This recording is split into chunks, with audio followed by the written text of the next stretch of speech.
Live from the Channel Seed Studios. This is Jared and Jabo and Iowa Everywhere. Jared Stansbury. Jordan Bohannon. Together on Iowa Everywhere. Channel Seed. Seedsmanship at work. Yo, welcome into the podcast in the Channel Seed Studios. What's going on, Jordan? You're back from California? I'm back in the great state of Iowa. Yes. It's good that we're going to get to this later on in the show. It's good that you're back in California or in Iowa now, because I think California was starting to get the best of you. I think that it had gotten out of control. Yeah, as you guys can see, I have I wanted to turn into Jared Stansbury myself. So the last couple this is only 6 days, by the way. People don't talk about it. It's only 6 days. People don't talk about the fact it's only been 6 days. Your mustache. Yep. That's a good mustache, man. You pull it off well. It maybe needs to be a little bushier, but you can. It'll get there. You're gonna be Ted Lasso before you know it.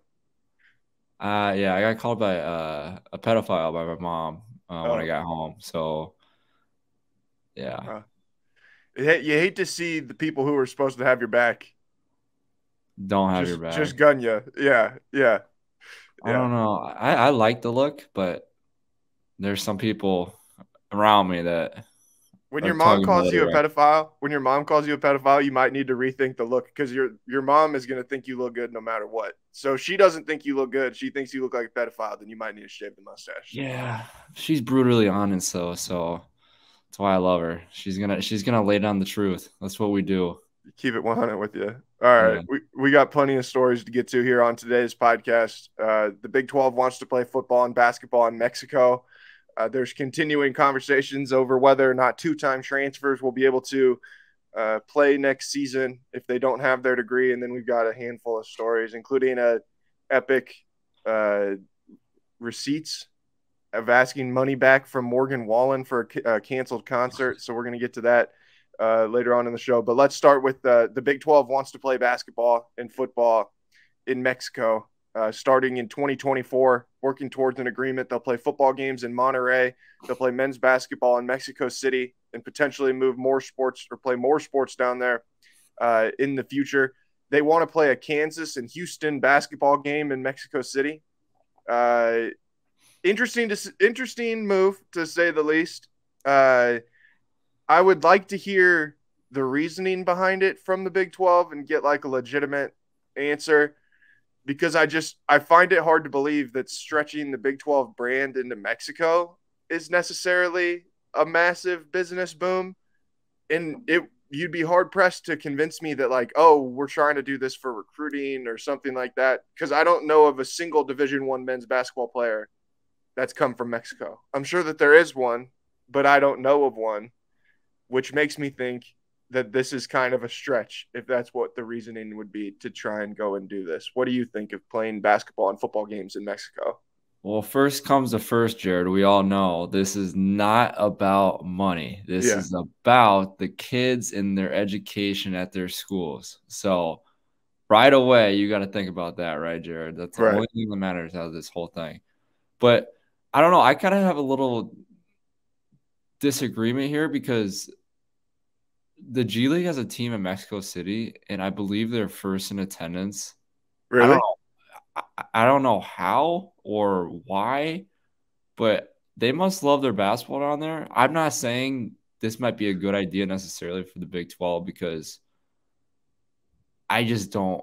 First of all, are we going to have a little security down there to make sure these players? I just don't understand do they even follow college sports in Mexico? Yeah.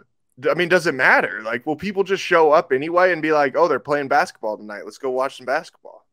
I want to know what the board meeting was like with the Big 12 saying, hey, what's the plan this next year? And someone just blurts out, Mexico. I feel like that's how it went. And they're like, oh my, everyone just loved it. They just hopped right on it. And they say, dude, we're going to Mexico. We're going to have games. We're going to have basketball. We're going to have football. Shit, we might have tennis at some point. Let's just do it all for the kids. This is all about the kids. I imagine that the commissioner had a PowerPoint, and he's clicking through it. It has one slide on it, and all it says in big block letters is Mexico. And the presidents are sitting around. This is the guy's plan. This is the guy's plan. We're gonna go play in Mexico. Literally. I don't get it. I mean, I know they play football in Ireland. They do all that kind of stuff. It feels like a stretch. I can understand why the NBA, why the NFL, why they go and do those things, because it's conceivable that they could have an expansion franchise in Mexico City, and you want to continue to just gauge what the level of interest is in that area. But for colleges, like it doesn't make any sense to me. It doesn't seem to have a legitimate reasoning behind it. But I appreciate, like, I go both ways on it, because I can appreciate the idea of trying to do things that are new, that are different, that, kind of push the medium forward a little bit. But also, I would like to see us do things that have like reasoning behind them and don't just seem like shots in the dark, throwing the darts at the board. I just think it's another example that we're putting so much resources on expanding the game, right? And I might sound like a broken record here, but there's still so much to be done for the kids themselves for how they're handling college athletics. And another example, like, okay, we want to play in Mexico. How are these kids not considered employees now, right? Mm-hmm. Like it goes right back to everything we've been talking about the last couple of weeks too. We're playing games in different countries now. Football teams are playing in Ireland.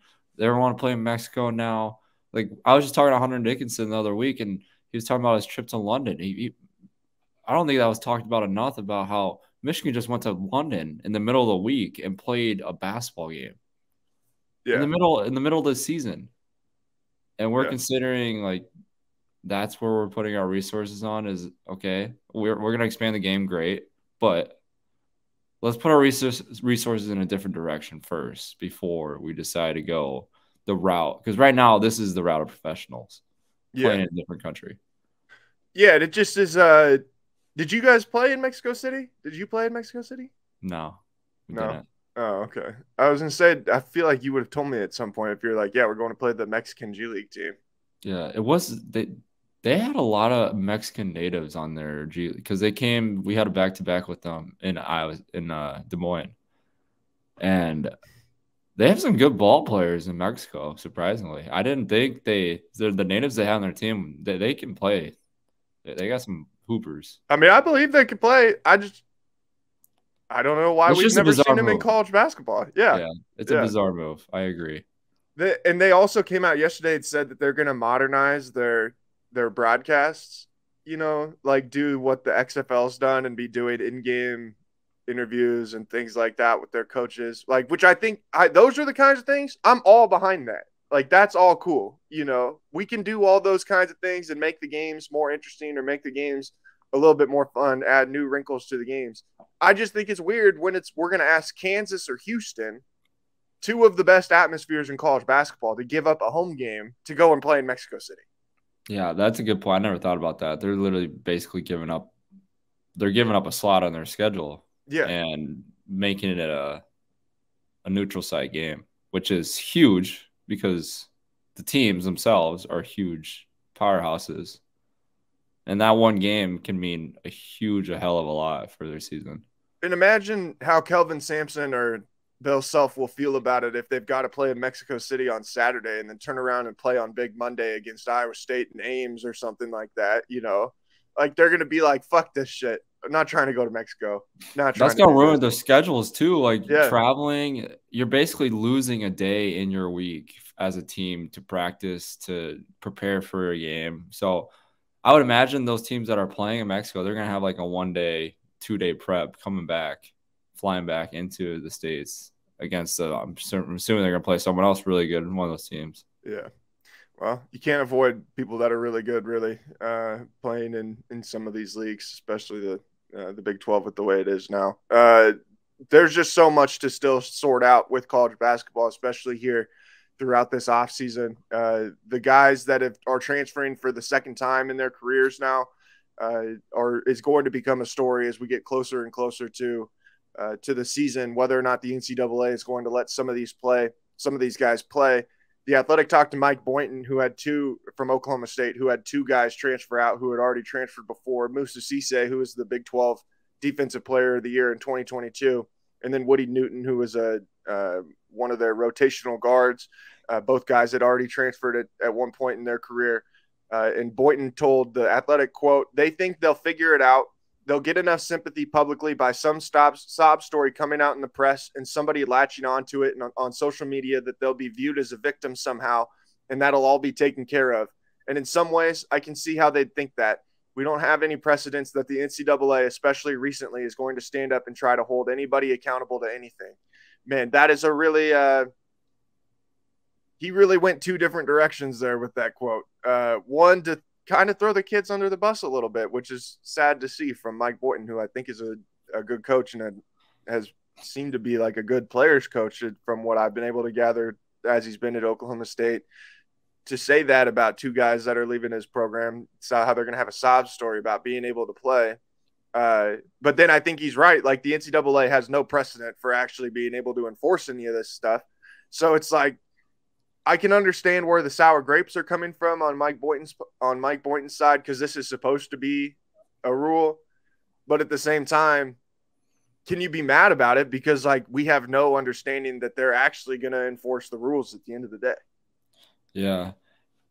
I go both sides on this. I think from one, it kind of looks like a bad look right now because anyone that's kind of against players as a whole, I feel like is in the minority, especially coaches. And as a coach right now, you don't want to be not on the player side. You see a lot of the coaches now just backing transferring, backing, NIL, backing getting paid money, no matter if it's being an employee or with NIL itself. So I think anytime you speak out against that right now, that's going to be detrimental to your program. Like, I don't think this is necessarily going to help Boynton in the future because you want a coach that's going to back you no matter what.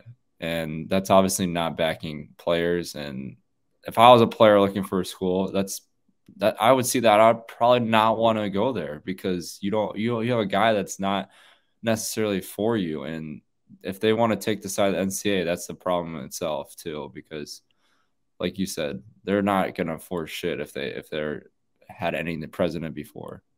Well, and I find it hard to believe that Woody Newton or Musa Cisse will be interested in returning to Oklahoma State after reading that quote, even if they didn't find, which I'm sure, they won't have any trouble finding anywhere to go. But hypothetically, if they did have trouble finding somewhere to go, I can't imagine that would help them be like, yeah, I'm going to go back and play for Mike Boynton again. Yeah. Like, that's just as unfortunate. Here's another quote from this story. This is from an anonymous high major coach. "The real problem is this makes a mockery of mental health. For people to use it as a way to keep their basketball eligibility is, in my opinion, disgraceful. I know coaches, agents are directing people as soon as they get on campus to meet with a mental health person to set that groundwork. That's a sad commentary on who some of these people are as leaders and mentors. What are we doing?" Notice that guy said he's anonymous. He doesn't have the balls. If you truly believe in that, Jared, let that be known. That's what I hate about some of these stories, and especially some of these reporters out there that are college basketball insiders. They do this shit like in their anonymous source or whatever, and I think it's such a bad look for both people because it looks like that guy doesn't have the balls to say that publicly, right? Like, I don't know the instances before of him getting interviewed or being talked to, or maybe it was a text message. Dude, if you have that opinion, then say it. But he knows if he has that opinion out loud, like Boyd, that's gonna hurt his program and be detrimental because of guys that are left before. And to be honest with you, Jared, again, I'm gonna back to players. If there was an issue where a guy was doing that with the mental health, okay, maybe it's true in some instances. But most of the time, that coach has no idea still what that player goes through on a day-to-day basis. He has no idea. Like, he might believe that he doesn't have a mental health issue, but you can't sit there and say that they're forcing something or they're doing something to impersonate mental health to go somewhere else, especially where the coaching carousel and everything that's going on with the coaching world right now is. Like, I think that's just crazy to me. I'm not sure if this is another high major coach or if this is the same one, but they said everyone will use exactly how they got it. So if there is a mental illness where you see a counselor, it's documented and you get it, everyone's going to do that. They're going to say, go see a counselor, get it documented. Our profession is too smart for our own good. Once someone finds a way, we all find out what that way is and exploit it, which I think is absolutely true to an extent. Like that, there are certainly people in here that in the industry that are going to cheat the system. Yeah. You know, like that. I'm not going to say that everybody does that because I think that that's a massive sweeping generalization. I think that that first quote was a massive sweeping generalization, but there certainly will be people who are going to exploit that. But I don't think the coaches realize the reason that the kids do that is because a lot of times the coaches are the ones that are kind of pulling the strings on telling them to go and do these things. You know, like I don't think a kid has the idea that it's like, oh, I'm going to go see a counselor today so that I can get out of my eligibility here and go and play somewhere else. Like I don't see that many people like having that kind of train of thought, you know. But coaches will, because coaches are gonna push the rules as we have learned over hundreds of years of college athletics, or over 100 years of college athletics. Oh my gosh. Exploitation. The daily word that Jordan can't say is that. To use the word exploit is a strong ass word from a coach too, because the coaches have been exploiting college athletes for hundreds of years, and they can go wherever they want. They can make a new contract. We see, how many times do we see it in NCAA tournament? They win a game at a low major school, they go to another school the next year. And I think anytime coaches say something like this about mental health, like, yes, you're right. There's some instances that people are going to exploit the system, and they're going to do things to try to get to the next school. Not everyone's perfect, but you can't sit there as coaches and say, damn, our profession as coaches is perfect and we can critique these players, and these players are being granted whatever they want and they're so entitled. That is just so far from the truth because of everything that's happening with the coaching world right now. Man, Mike Boynton really kept going. Okay, there's more in this story. The quotes in this story are just something else. This is from Mike Boynton again. NIL has really disrupted any sense of normalcy in our industry. Guys are literally going into the portal against their own better judgment because they believe that there's a lot of money out there that they're missing out on. There's got to be something to discourage it. There's no order anymore in our industry. I don't even care necessarily that much about the money, because I think that what happened there's an element of lying in recruiting by nature. It gives you something else to lie about in recruiting. Like, guys will lie about getting playing time or getting them to the NBA or number of shots or points they're going to have, whatever. So now we can just lie and say we're going to pay $500,000, which is totally irrational. I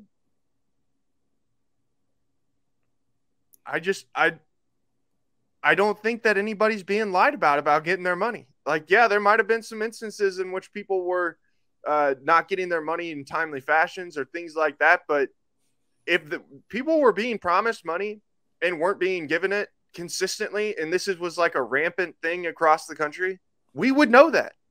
And I have not gotten any indication that that is a thing, you know? So to blow the whistle on that, or to think that you're like blowing the panic whistle on that, I think is a massive stretch. It's disrupted the industry, but I think it's disrupted the industry in the sense that, like, this is the game now, you know, not, oh, people are being lied to and we need to protect them. It sounds like a coach he's having issues handling the fact he's not in power anymore. That's what these quotes are giving me the vibe to. Like, he doesn't have the power to control these players like he has in the past. He doesn't know how to change. He's not adapting to what the world is now in college athletics. And I think this is very detrimental to his future. If there's a player that was reading this article that is transferring, why the hell would you want to go here? Right. Yeah. I have no idea. I mean, it's just bizarre to me. And again, how many times have we talked about the coaching world and how crazy and corrupt the coaching system is right now, and guys that are not wanting to adapt. Like, we see Boeheim just speaking out nonsense his last couple of years at Syracuse because he wouldn't adapt. He didn't like the idea that college athletes had any power and voice. And in turn, it cost his program a lot of money the last couple of years. We saw a huge donor pull out, a guy that was a billionaire that pretty much was in charge of the NIL in Syracuse, and it has really hurt their program for the future to come. Yeah, the last part of this story, it says Boynton speaks for all coaches when asked if it's time for the NCAA to step up and hold firm on its stance this time. Quote, if they don't now, Boynton said, they may as well just close the doors in Indy. Might as well just close the doors in Indy. This dude, man, that's a shame because I had a lot of respect for this guy. I like Mike Boynton, man. That's like me and Mike Boynton sat together at the Big 12 tournament last year, and we're talking ball for 2 hours watching games. So this makes me sad to see some of these quotes because I just think that this could have been better thought out on his end. I'll be willing to bet he had a huge, like the transfers he had out of school. There was a huge situation that wasn't. Yeah, he has had 4 or 5 guys transfer out, and then I think they've gotten 1 transfer. So it makes me think they're way behind in the NIL game. Yeah, they're having struggles with money. I'd be wanting to see from their transfers and what the situation is at Oklahoma State, because I bet there's more into about NIL and issues with whatever going on with the program. If this is the case, which just sounds like from what he's saying in this article. Well, yeah, I mean, they had Musa Cisse, obviously, like we talked about before, transfer out, but then Avery Anderson was one of their leading scorers. He transferred out too and went to TCU. I forgot about that. Yeah, TCU might have a good team. They've got a bunch of guards. They have Avery Anderson, but then Damian Bott, Emmanuel Miller are both tested in the NBA waters, and then they brought in Jameer Nelson Jr. too from Delaware, who's another really good guard. So it's like that team's going to be really good, but at the expense of Mike Boynton. You know, like Mike Boynton sits there and he's like, "What the fuck, man? Like my best player went to TCU. My second best player is going to go wherever when he transfers for the second time."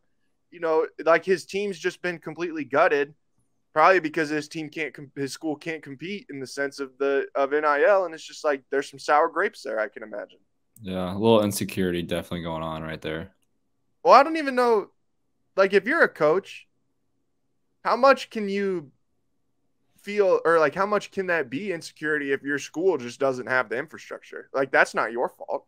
Yeah. You know, like that's why I say it's sour grapes. Like I just think it's an unfortunate situation for him and he's a guy who had opportunities to go and coach other places that probably sits there and is like, man, I should have got the fuck out of here. Maybe, but also I would necessarily make the argument, Jared, it can be on him because he's the guy that's running the program, right? Obviously the AD and there's donors, but he needs to come out and step up and say something about it. Then, if it's truly an issue, he's not gonna change what college basketball is right now by spewing this nonsense and hurting his program. Like he went the totally opposite direction. Come out and say, "Hey, we're having a huge issue right now at Oklahoma State. We need to have guys step up in the program and help us get guys and stay at Oklahoma State." That's what you need to say, not the other direction. Because now it looks like you don't even want to fight for your kids. Right. Yeah. Just a weird story. It will be interesting to follow this as we get closer and closer to the season, because I just think that this is going to continue to be more and more of a huge story as the season goes along. All right, I've got a couple stories for you here real quick before we sign off that are coming from around the world. First one comes from the state of West Virginia, where we'll watch this video so that you can understand what happened to this individual, this principal at a school. You see him right there. He's unhooking the trash cans, getting everything ready to go for the day.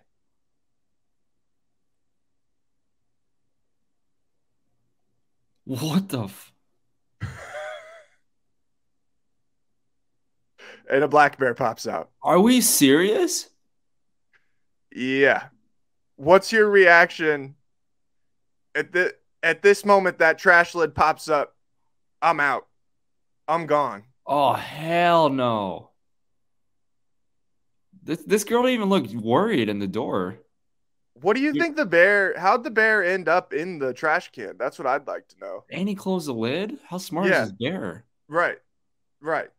Or was the bear in there and like whoever locked up the trash can the night before just like flips the window or flips the thing up open and then just shuts it and doesn't even look inside to see if there's a bear inside.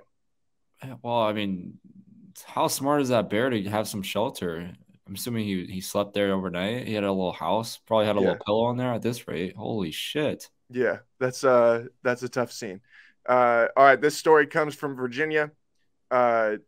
Manassas, Virginia.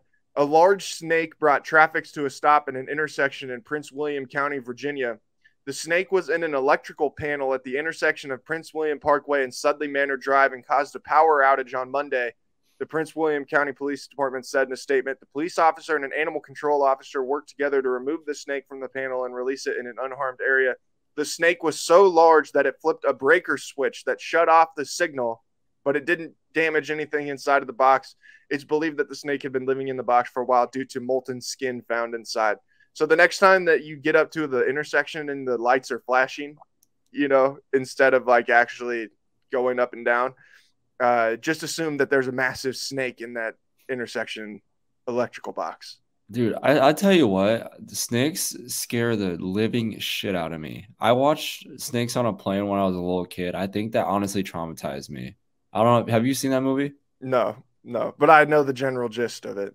It's Samuel L. Jackson being a badass with snakes on a plane. Yeah, I mean, it's literally the title of it is the story of the whole movie. It honestly, it traumatized me, and ever since then, dude, I've always I remember being a little kid and laying down in my bed and being scared of a snake coming up on my bed, in the middle of I'm literally in the middle of Iowa. There's not gonna be a snake that comes.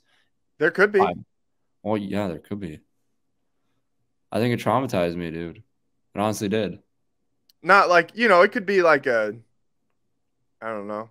I could see a gardener snake or something, garter snake coming up on. Yeah, but how many stories are there out there in Iowa? It's I was awakened by a big 75,000-pound gardener snake in Des Moines, Iowa this morning. Not very many. Not very many. What are the kinds of what's the bad snakes that we have here? We have bull we have snakes. We have a poisonous one, I believe. Snakes in Iowa. We do have rattlesnakes. Yeah. Brown snakes, black rat snakes. God, these snakes are disgusting, dude. They make me want to puke. I hate snakes. I'm not even looking it up. Milk snakes. Ooh. Snake milk? I'm going to put snake milk in my coffee this morning. These ones are kind of cool. I'll show you this one. This is a snake in Iowa, apparently.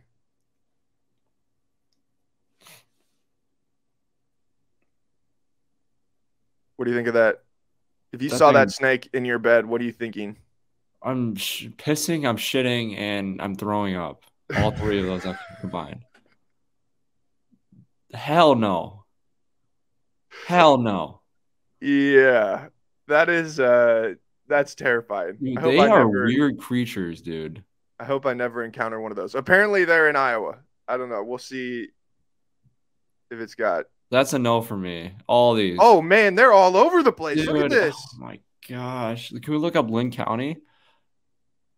Lynn to the County, right. Up. Yeah. Oh yeah, last recorded in 2023. Oh, hell no. Yep. Oh, yep. Hell no. Gotta get out of here. 2023? These things are running rampant in Lynn County, Iowa. Milk snakes are light-colored snakes with reddish brown and black blotches. Northeast Iowa, the belly is light-colored with checkered with black markings. In eastern part of the state, there is a light-colored Y or V-shaped mark on the back of the neck. So that's how you'll know. How big are these things? 24 to 36 inches. So no. Not super big. Still big enough. Unbelievable. Here's some of the other ones that we've got. I want to know the last time we saw a rattlesnake. Dude, where's the rattlesnakes at? These give me an upset stomach. There it is. The eastern Mississauga rattlesnake. Oh, not very prevalent. Did you just say good? That's endangered? Yeah, good. Endanger them all. I'm sorry, PETA or whoever is. The prairie rattlesnake is also endangered. Good. Huh. Well, they're in one damn county. Up in Northwest Iowa. Let's state the obvious website, whatever this website is. We're in one county. Obviously, it's going to be endangered over here. Yeah. No kidding. All right. This one comes from Pennsylvania. Thirsty burglars broke into a store in Bucks County, Pennsylvania earlier this week. The burglars did not want cash. They wanted slushies. At around 3:30 a.m., two men broke in, shattered the glass door at a convenience store, and ran off with two frozen slushies, and that's it. Frozen slushies. Yeah. That's what we're doing. How weird are people, Jared? Like, imagine risking a breaking and entering charge for what? $3 worth of slushies? Imagine going to jail and the guys all in there. Oh, what they got you in for? They stole a slushie. Yeah. That's a tough scene, man. It's a tough scene. Like, how down bad do you have to be before you're like, yo, let's just go make this happen. Let's get these slushies. Like, you couldn't grab a candy bar on the way out. A little Cliff Bar. You just need just a slushie. Right. At that point, you might as well take the money and do everything. Like you have already successfully broken in. Well, by the time you had the time and effort to make the slushie, you had the same amount of time to just rob the place and just take everything. Yeah, take anything that you wanted to. And like I said, you've already gone through the trouble to break in, and I don't think like the value of what you steal dictates what kind of trouble you're gonna be in breaking and entering or anything like that. So it's like at that point, you might as well just take whatever you want and not just a slushie. Like this is just bad. This is just being a bad criminal. This reminds me of the Dumb and Dumber scene where they go and drink the slushies and they get the huge brain freeze and they just they chug, they chug the slushie in front of the cash register. Yeah, people are crazy. People are crazy. All right, our last story: Morgan Wallen last weekend was supposed to hold a concert in Oxford, Mississippi, at the football stadium there. He ended up having to cancel at the last minute I think he lost his voice. There were rumors that it was because he was hungover. Those rumors have since been refuted. I don't know. It wouldn't surprise me if Morgan Wallen maybe was hungover in Oxford, Mississippi. I think if I was in Oxford, Mississippi, I'd probably be hungover too. Like, I can't blame anybody, so I wouldn't be mad about it if that was the case. But Mandy Walker Nolan was mad. She was very mad that Morgan Wallen had elected to cancel this concert. And everybody is getting refunds for their tickets, but she wants a refund for her entire trip. So this is how this all shakes out: $560 for a hotel, which I would hope is at least more than one night to spend $560 on a hotel. 2 tanks of gas, $80. 4 tickets, $1,600. $400 for tickets a piece. Like, that's crazy. Her outfit, $120. Her husband's outfit, $218. The husband spent more money. Oxford Grill House, $235. Cracker Barrel, $40. Los Perrillos, $45. Drinks at the concert, $220. Morgan Wallen merch, $235. And can't forget the trip to Rebel Rags, which is like the bookstore in Oxford. Actually, it was part of the last time that Ole Miss was under NCAA investigation. Rebel Rags was part of the investigation. They were giving people free things at the store. $629 spent at Rebel Rags for a grand total of $3,982 on the weekend.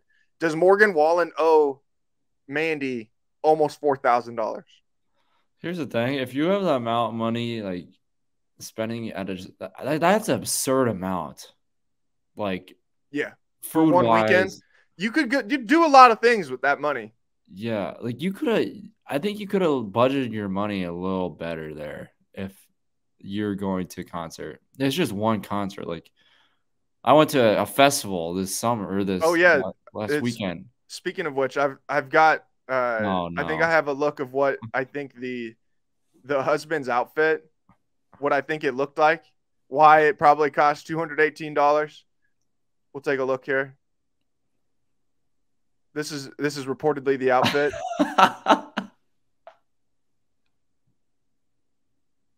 This is my hillbilly denim day. All right. I had three separate outfits for Stagecoach. Yeah, and you're wondering how the guy spent $218 on his outfit for I'll break it down. The boots were the most expensive, right? I had to get a nice pair. I had my dressier boots back at home. I didn't want to ship them, so I had to go get a new pair, right? Because it was last minute Stagecoach ticket. Shirt was $20 at a vintage store in San Diego. Hat was $20 on Amazon. The sunglasses were $2 at Goodwill. I had the white tube socks were a little expensive, around $17.99. And those boots were a hefty around $179. So you spent almost 200. You spent more than 218 on it. Yeah, but it's Stagecoach, dude. Dude, that had me. Oh, the belt too. I forgot about the belt. How sick is that belt? Look at that thing. I gotta zoom in on it. Well, that was a little $45, $45.99. It's a good looking belt. That's just a good looking dude right there. Look at that stash. Jared, the amount of hell yeah brothers I gave out this last weekend. Yeah, I can imagine. I appreciate that your teammates immediately started roasting you on in the comments. Yeah, Philip, I know he goes, who let him cook or something like that. I know that was as sarcastic as possible. But that's what teammates are for. Yeah. They give you shit. Yeah. But damn, did I look good. You deserved it. You deserved it. You don't think I look good? I was with my girlfriend on whatever day it was that you posted that. And she said, "Oh my God, did you see Jordan's picture on Instagram?" Hell yeah. Oh, geez. So it made, I did see, I went on the insights of my post and I had like 250 people that sent like the arrow thing to send it to someone. And it's like, it was more than like some of my posts I had during my college career. Like when it was like popping out. Yeah. Everybody's roasting your ass. It's fine. Thing with me, I'll handle it. I'll handle it. It's funny to look at those Instagram, look on Instagram where it shows how many people have sent your posts. Cause like, I'll look at our videos that we post and people will send the shit out of those things, you know? And I'm like, man, I guess I didn't realize we were funny enough to send it to your friends, but I appreciate that. We're good people. I don't think you give us enough. Oh, this is getting clipped and this is going on there and this is going to get sent to so many people, I'm sure. I'm just saying, it was a fun time, and I was dressed to the occasion. Who's the best person that you saw? Oh, singing-wise, Tyler Childers was unbelievable. Like, unbelievable. I don't know if a lot of people that listen to us know who he is. He's an up-and-coming country artist. Holy shit. He is – like, his vocals are unbelievable. But Chris Stapleton, it's hard to beat Chris Stapleton. Like, just an unbelievable singer. His wife is so underrated. Like, she's unbelievable. Like, I don't think she gets enough credit for what she does. Pure musical talent. Chris Stapleton is pure musical talent. It's crazy. And just think about like what, 7 years ago they were just normal people. Just normal people. Same thing with John Party. John Party was unbelievable too. He got inducted to the Grand Ole Opry, and I think he was the first California native to be inducted, but he was unreal as well. He was talking about it on his stage. He's like, a few years back, I was just a kid chasing a dream in Nashville. Like, it's crazy, like some of these country artists, how fast their careers blow up. Well, it's crazy how fast some of them blow up and then how fast some of them go away. Yeah. Too, you know? Yeah. Like, I feel like Chris Stapleton most certainly has not gone away, but he was so big after that first album that he put out.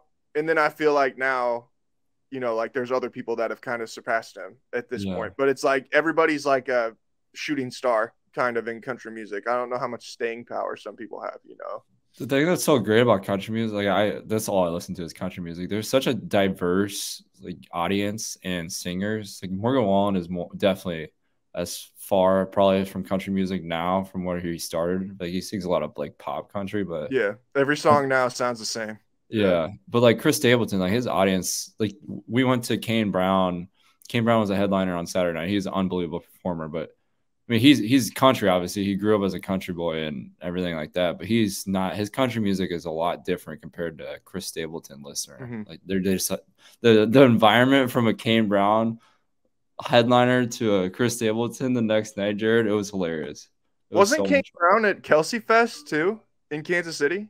He might have been. I'm not sure. I think he was. I think he might have been the headliner at Kelsey Fest. I wasn't excited to see him, but everything involved with his performance, like the light display, like they had fireworks during the concert, like everything they did was, and he's an incredible singer as well. He was just one of probably the most entertaining guys, just because of everything that went into it. Like Chris Stapleton, he didn't have really. I mean, he's not moving on stage like Kane Brown. Let's be honest here. Was Chris Stapleton on Denim Day? No, Chris Stapleton was my white floral button down and my working blue jeans. I imagine a man like Chris Stapleton would want to kick your ass if he saw you wearing that denim. Probably. I wanted to kick my own ass, to be honest with you. There was a point where I was looking at me and I was about like, 7 margaritas deep and 6 beers deep. That I was like, damn. I'm the biggest fucking douche on the planet right now. I'm an asshole over here. I am an asshole. You got drunk enough that you had a moment of clarity. Yeah. And the moment of clarity, too, was I was standing in line for a drink and a guy goes, this is the first day, a guy goes, he taps me on the shoulder. And everyone was super nice there. Like, it was just nice country folk there. Taps me on the shoulder. I'm in the line. I goes, hey, your hat's on backwards. I was like, what do you mean?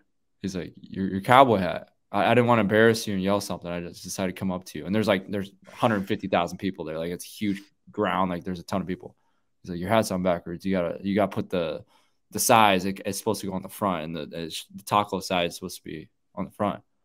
I was like, dude, thanks so much. I have no idea. Like, and he was he was so country I couldn't even understand him. He's like, this fucking moron.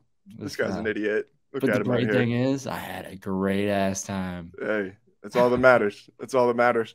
All right, everybody. We'll talk to you guys again next week. We'll have plenty more for you, I'm sure. All right. Talk to you later, Jordan. Peace, everybody.